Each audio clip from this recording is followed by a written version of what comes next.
नमस्कार। आज हम एक बहुत ही पेचीदा और विस्फोटक रिश्ते पर बात करने वाले हैं, ईरान और इजराइल। हाँ, ये सिर्फ दो देशों की दुश्मनी नहीं है, इसमें विचारधारा है, अस्तित्व का सवाल है और पूरे मिडिल ईस्ट पर कौन हावी होगा इसकी जंग है। बिल्कुल। और हमारे पास जो स्रोत हैं वो यही दिखाते हैं कि कैसे जो कभी एक जमाने में सहयोगी हुआ करते थे वो आज इतने कट्टर दुश्मन बन गए। बिल्कुल सही कहा। ये कहानी काफी उलझी हुई है, कई परतें हैं इसमें। हम देखेंगे कि भाई ये दुश्मनी शुरू कैसे हुई, हाँ, फिर ये प्रॉक्सी के जरिए मतलब अप्रत्यक्ष रूप से कैसे लड़ी जा रही है, गुप्त ऑपरेशंस क्या हैं, और सबसे अहम वो परमाणु वाला मुद्दा। बिल्कुल परमाणु कार्यक्रम।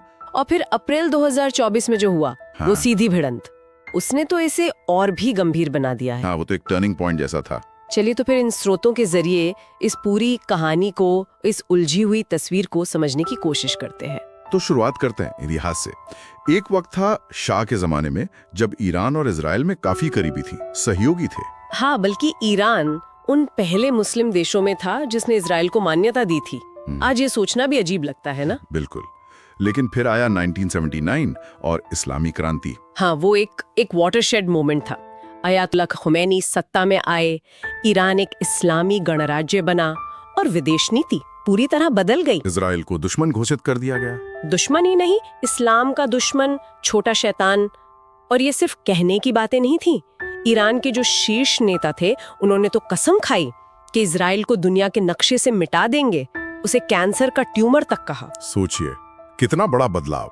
लेकिन दिलचस्प बात यह है कि तब से आज तक सीधी जंग नहीं हुई इनके बीच। नहीं, सीधी जंग नहीं हुई। ईरान की रणनीति अलग रही है, वो प्रॉक्सी का इस्तेमाल करता है। प्रॉक्सी वॉर ये कैसे काम करता है, थोड़ा समझाएंगी? देखिए, ईरान सीधे टकराव में नहीं पड़ता, वो अपने सहयोगी गुटों मतलब प्रॉक्सीज का इस्तेमाल करता है। हाँ, हिजबुल्लाह का नाम तो बहुत सुना है। बिल्कुल। गाजा में हमास है, इस्लामिक जिहाद है, फिर सीरिया और इराक में भी कई शिया लड़ाके समूह हैं जिन्हें ईरान का समर्थन है। और ईरान इन्हें देता क्या है? पैसा, हथियार, सब कुछ। पैसा, हथियार, ट्रेनिंग, यहाँ तक कि रणनीतिक सलाह भी।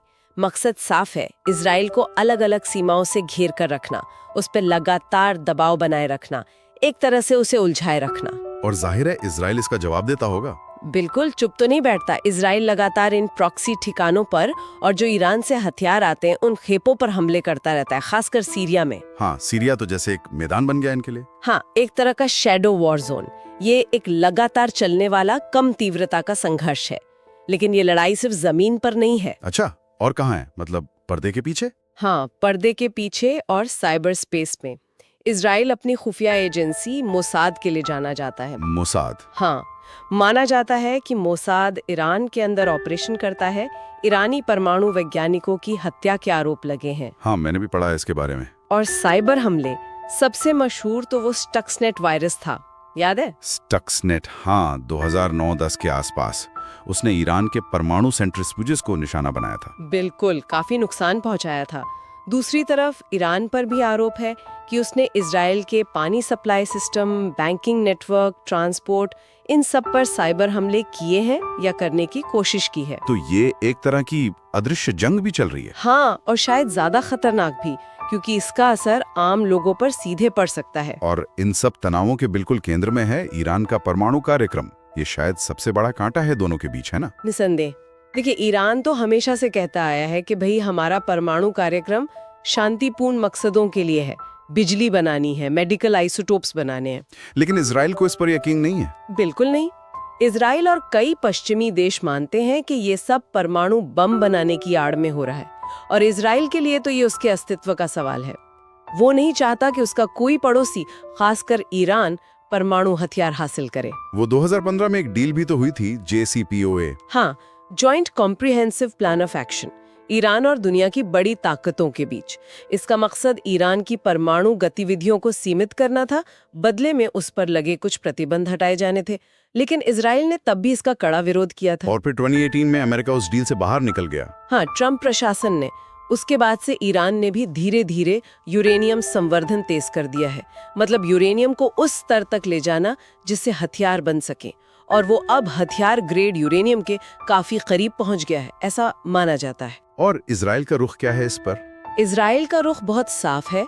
वो कह चुका है कि वो किसी भी कीमत पर ईरान को परमाणु बम नहीं बनाने देगा, चाहे इसके लिए सैन्य कार्यवाही ही क्यों न करनी पड़े। तो ये स्थिति बहुत ही ज्यादा तनावपूर्ण है। बहुत ज्यादा। और इसी पृष्ठभूमि में, जैसा हमने शुरू में कहा, अप्रैल 2024 की घटना हुई। हाँ, वो सीधी भिड़ंत दमिश्क में ईरानी कॉन्सुलेट पर हमला हुआ। संदिग्ध इजरायली हमला था वो, जिसमें एक बहुत सीनियर ईरानी कमांडर मारा गया।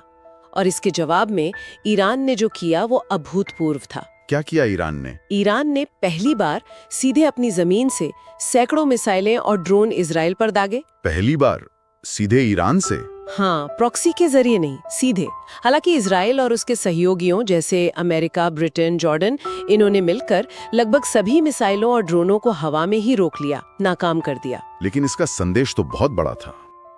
क्या ये दुश्मनी कभी खत्म होगी? कोई शांति की उम्मीद? देखिए, जो हमारे पास जानकारी है उसके हिसाब से तो रास्ता बहुत बहुत मुश्किल है। जैसा हमने कहा, ये सिर्फ जमीन की लड़ाई नहीं है, विचारधारा की लड़ाई। विचारधारा की, पहचान की और पूरे क्षेत्र में अपने दबदबे की लड़ाई है।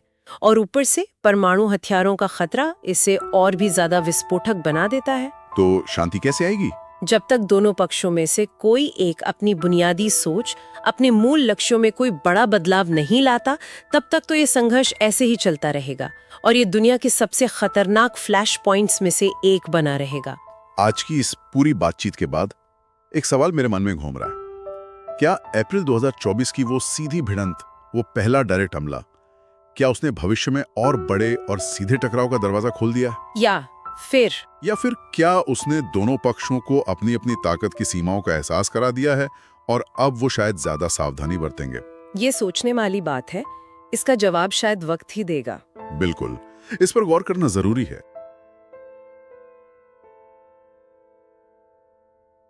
Please like, share and subscribe for more videos.